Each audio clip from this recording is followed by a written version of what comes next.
Go.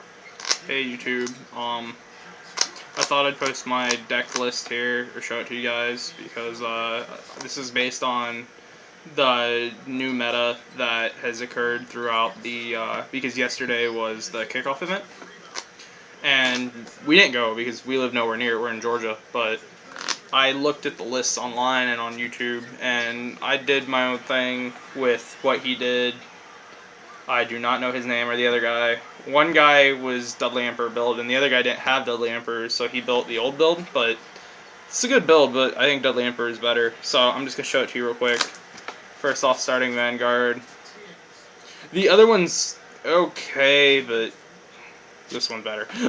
That's all I have to say about that. It's just so many setups you can do with this and whatnot. The other one, it's a fancy gimmick, but I wouldn't worry about it. For triggers, got your 4 heals, 4 draws, 8 crits. Standard, some meta right now, unless you're running like Nova Grappler, you shouldn't even think about doing something else, or unless you got something crazy going on in almost any deck right now. 4 perfect guards. I know some people, Hero from Pojo, do not like running perfect guards, or he like he has different variants with different amounts. This is the only deck I agree you could go down on them, but I think it just adds overall consistent. Like, yeah, you can run the perfectly guard version and you can beat your opponent by turn 3, but in the long run, it comes down to your perfect guards are going to save you a lot, and it gives you a better late game. So, 4 of the Wonder Boy, because he sets up for a lot of magic numbers, especially with Field Driller, and like that's the main reason for him. He's just your basic 8K, grade 1. 3 medical managers. The guy at the kickoff event ran 2, and this card is really good because it allows you to make extra pushes, get extra attacks in. However, it will piss you off to no end because I will soul charge Juggernaut Maximums and Dudley Emperors when I don't have them all day. So I did originally have 4, like I had a deck list on Reddit that you can go look at and you can see what I used to have. But I decided this build is a little bit more consistent. Gives it a little thing, covers a couple of my old ones' weaknesses. So I decided to go 3. It still makes magic numbers with like Dudley Emperor. You can still get the 20k as long as they don't have a 11k Vanguard. So it's a good card. 1 Dudley Dan. Just couldn't really argue with it. I'm thinking about taking it back out. I'm not sure though. It's such a good card, but you just look at Emperor and you're like, I'd rather play Emperor. But when you don't get Emperor, then you feel bad. But I don't really have that many problems with it, so getting Emperor. But so I mean, like I don't know, it's up for debate. Okay, one thing that was the one thing I did not agree with, and about the guy who top forward at with the Dudley Emperor build at the kickoff event was he ran 2 copies of Dudley Daisy. Run this instead. This card is so much better. I don't know if he didn't have them or what, but Reckless Express will win you games. There's a video we had just earlier today posted on YouTube. I think it's still loading now. Where I just win completely off of Reckless Express because when you get 5 attacks in, when you're making magic numbers, when you get 5 magic numbers in one turn, your opponent can't do anything about it. It's just crazy. He's just another one of those cards that can do that. You don't necessarily need Bracky. And it's grade 1 on top of that, which is really nice. And you can always play aggro. So if you look at Difference of Skills YouTube channel, they'll teach you about aggro play. But playing aggro is basically where you just waste your entire hand and you go in and you try to win by turn 3, hoping that you generally play aggro when you don't have a grade 3 setup. Like, if you can't get the grade 3 and you're kind of realizing it, or if you don't have a grade 2, like, I can win with this deck with only grade 1s. Like, it's happened before, and you just have to go in and, like, with draw triggers. Draw triggers are definitely the best thing you can play. Like, If you have to drop a trigger, draw triggers definitely work because they're 5k boost and they're only 5k shield, so you're not really losing anything. I'd play them all the time as rear guards. And I will always set them up in the front row with a boost in the back because it just really works out well. Because if they kill this, it's not a big deal, but if they kill that, it is a big deal. But alright, let me move on to the grade 2s. I run 3 high-speed brackies. I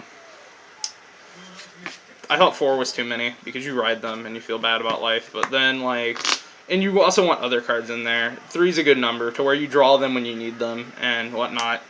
I could change that in the future. It's up for debate, but I think 3 is a good number.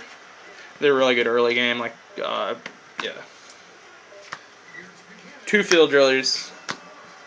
Best case scenario, you ride him turn 2, and you boost it with a Wonder Boy. And you're making 15. And if you have the 4 rear guards, which is very likely in this deck if you're playing aggro, then you just get pluses and pluses and pluses, and it's nice. Which is hard to do in this deck because this deck goes negative constantly, but it's so efficient at going negative, it doesn't matter.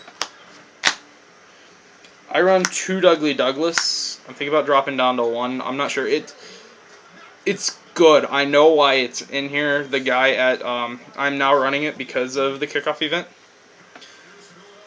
Basically, he would use it in case he didn't have maximum, but the one play he did that is like he'd start on maximum that he was talking about. He would start on maximum, and when he Dudley Emperor, he would go into this and boost it with the effect, and he'd boost it with whatever was that, and he wouldn't boost his Dudley or his maximum.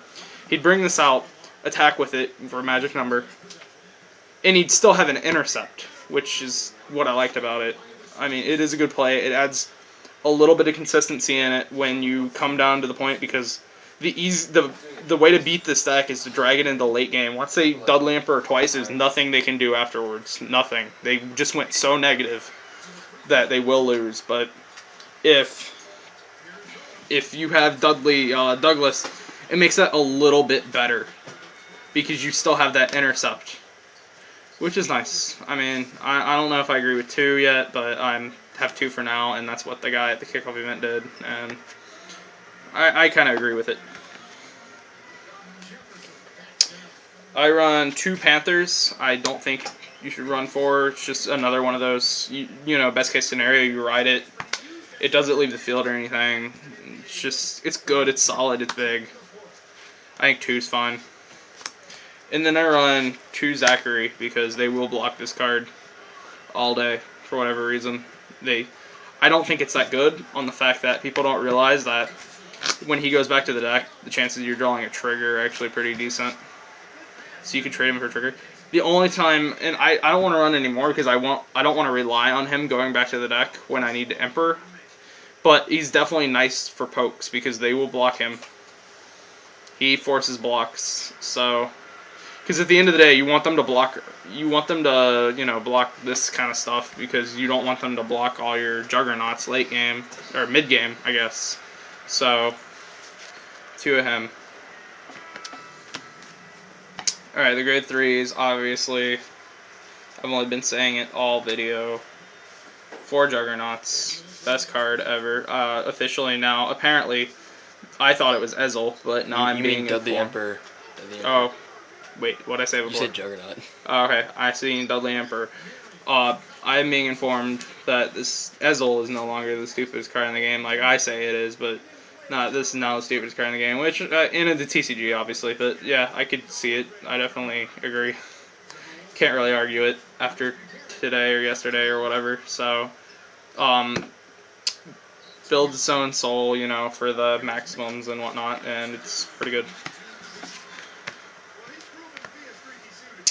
3 maximums.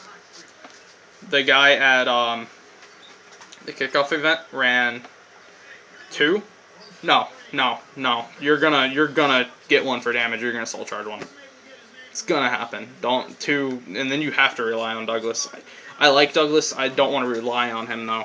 He's a last case. He's last resort. I thought 4 was good, but realized the last card was really good as well, so I decided to drop down to 3. 2, you will lose it. You will lose it. It's anyway. Yeah, self-explanatory. Main beat stick of the deck. Main engine of the deck. You're gonna get 90% of your damage with Juggernaut Maximum. So you're gonna push for game. All your final attacks are gonna be with Juggernaut Maximum a lot of the time. So 1 Skydiver. And everybody's like, oh no, don't play that card because you gotta save the hand. You gotta save the hand. You gotta save. Bluff. People will guard this card all day because they are so terrified that you're going to drop a maximum. 9 times out of 10 when I'm swinging this card, or in the case of this deck now, Decklist now.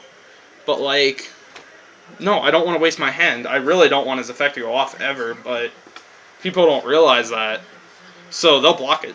They'll block it, and he always makes magic numbers. 11k boosted by anything is going to make a magic number.